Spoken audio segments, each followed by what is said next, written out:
Sebelumnya Kapolri Jenderal Listio Sigit Prabowo mengatakan akan memeriksa semua pihak yang terlibat judi online di Kementerian Komunikasi dan Digital, termasuk memeriksa Menteri Budi Ari jika ditemukan bukti yang mengarah padanya.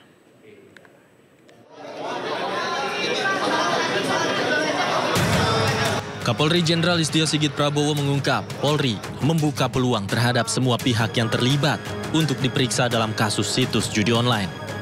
Pernyataan itu disampaikan Listio Sigit Prabowo merespon dugaan keterkaitan antara mantan Menkominfo Budi Ari Setiadi dengan kasus situs judi online yang melibatkan beberapa pegawai di Kementerian Komdigi. Kepolisian terus mendalami keterangan dari dua orang pelaku yang tertangkap di Malaysia. Tidak menutup kemungkinan jika ditemukan bukti yang cukup yang mengarah ke nama Budi Ari Setiadi akan diproses oleh polisi. Ini kan Budi Ari juga lagi rame namanya Pak. Tadi kan dibilang ini akan memeriksa siapapun, apakah termasuk sosok Budi Ari juga nanti akan dimintai keterangan gitu Pak? Karena kan dulu di Kominfo, terus ada juga di Komdigi. Ya saya kira kalau nanti dalam pemeriksaan yang dilakukan oleh anggota saya mengarahkan nama-nama tertentu, saya kira tentu pasti akan diproses, akan diperiksa.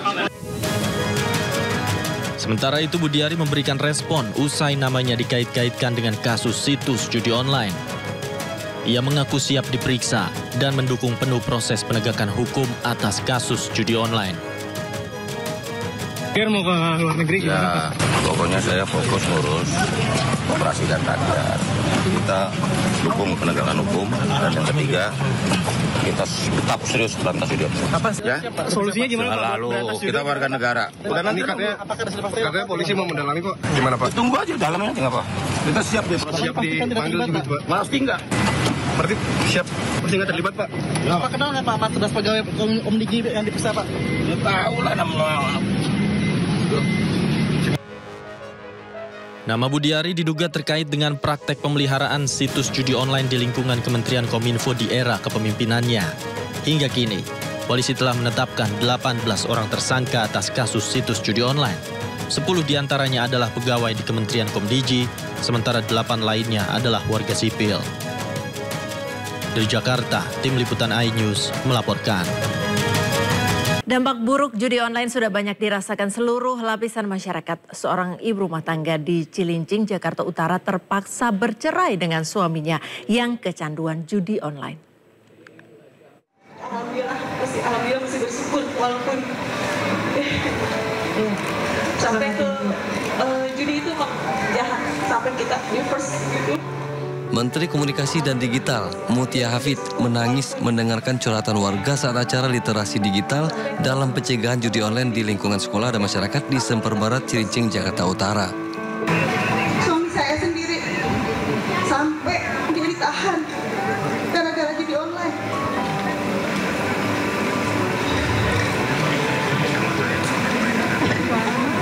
Handphone, semua TV habis. Dalam acara ini banyak ibu-ibu yang curhat tentang bahaya judi online yang mereka rasakan. Ada yang harus banting tulang memenuhi kebutuhan sehari-hari karena sang suami kecanduan judi online. Bahkan ada yang harus bercerai karena tidak tahan dengan suami yang kecanduan judol. Ini kan judi online, pinjaman online ini kan sampai ke ranah masuk di kamar, di ruang sangat privat. Jadi mau tidak mau kita harus melibatkan masyarakat terkhusus ibu-ibu. Toh ibu rumah tangga ini yang paling banyak juga merasakan ya, misalnya suaminya terpapar judi online, mereka yang merasakan susu anaknya nggak cukup, makanan nggak cukup, dan lain-lain. Itu perempuan yang paling merasakan. Menkomdigi Mutia Hafid mengatakan wilayah Cilincing merupakan salah satu daerah dengan jumlah pemain judi online tertinggi di Jakarta.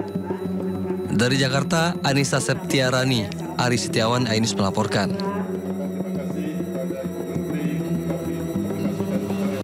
Pemirsa, terungkapnya kasus perjudian online yang melibatkan oknum pegawai Kemenkomdigi membuat judi online menjadi perbincangan hangat. Ironisnya, judi online ternyata telah menjangkiti anak-anak di bawah umur.